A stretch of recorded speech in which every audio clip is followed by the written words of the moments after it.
Hi, I'm Jason, osteopath, and one of the owners of Lifespan Osteopathy. Just really quickly, I want to give you guys a demonstration of how the Shockwave machine works, and also just a really brief understanding of the technology and why it works. And essentially, Shockwave is high pressure sound waves that go into a tendon in order to reduce substance P, and also if we can get it high enough, it can actually help to break up some of this scar tissue and islets of problem that form within a degenerative tendon. So the first thing to be aware of, that Shockwave works best when the problem has been there for 3 to 6 months more. Okay, so acute injuries, Shockwave is not indicated. At the most earliest phase is sort of 6 weeks where they're starting to show research, but really anything more than 3 months is where we start to see benefit, and even closer to 6 months. So if you're referring patients, definitely that's really important. The second thing is Shockwave works with a balance of hertz and bar pressure, and the hertz range we'd like to try to work out is around 15 hertz, and bar pressure you want to try to get to close as you can to 4 bar pressure. Now, the 4 bar pressure, you're starting to get to that area where we are breaking down scar tissue, where below that we are getting really good lowering of substance P and a lot of desensitization, which is also really, really important because that can then help the person function better and be able to do rehabilitation exercises to strengthen. But to really get into that next level of scar tissue breakdown, the higher we get to the 4 bar. The tricky thing though, however, is it's not a pain-free procedure. So the more bar pressure you're going to put into the tendon, obviously the more painful that does become.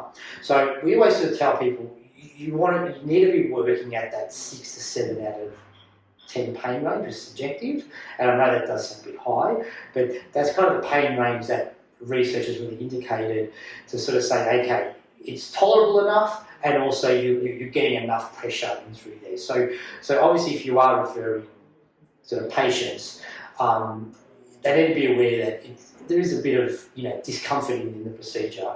But in our experiences, we haven't really had people who just can't do the procedure. We can adjust the machine to tolerate, but obviously to do that, we need to increase hertz range or decrease the bar pressure, and it's still very effective, but the maximum effect is not going to be there once you start to change those parameters. So we can always work around things for people so it can work, but to really have the maximum impact, that's where we want to try to work.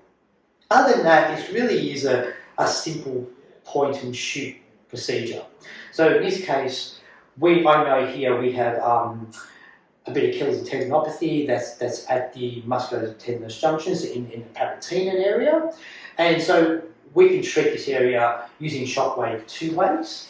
So the first way is really simply we demarcate the area of greatest pain, okay, and we'll mark that. So I know in this patient here that just in that central point of the tendon we have a painful tendon, and essentially what we do is we put just some Shockwave gel, which is slightly different to the ultrasound gel, a little bit thicker. And in the most simple way of using it, okay, we start on the lowest bar pressure at 15 hertz and slowly we'll increase that bar pressure. But the most simple way of using it is putting a little bit of just light pressure on that tendon and just holding that there, okay? Now, that cycle, so we'll do 2,500 impulses in and around that area, and as the patient can tolerate throughout that, we'll slowly increase that pressure by communicating with the patient. Also though, when you are doing something like the Achilles, you can also work through, in this case, the paratendon fascia.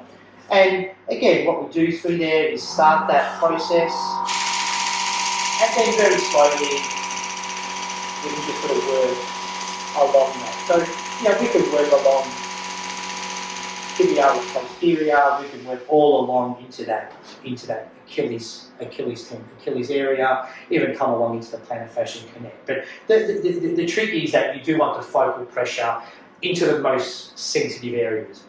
Now, if this problem was more so into the bone structure, well, obviously that is going to be a far more pain-sensitive area, so we will have to adjust the machine for that. So in the more fleshy areas, gluteal tendinopathies, hamstring tendinopathies, you do find that patients can more readily tolerate higher bar pressures than what they can in bony areas, but you still have a lot of success.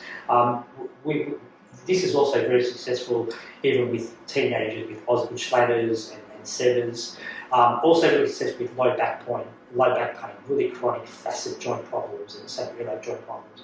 We've been using it on as well, and we find that those patients can tolerate it pretty well and have pretty good success rate with them. So it had a lot of implications, but yes, just a few things to do with it, but otherwise safe. The only people we wouldn't recommend are the people who are taking blood thinners like warfarin, because patients can bruise with it. So those patients wouldn't be indicated. Otherwise, pretty much most patients can tolerate it pretty well, as long as they do have an understanding of the procedure. Usually, we find people find that the pain is worse than the procedure they've got anyway. So that's Shockwave.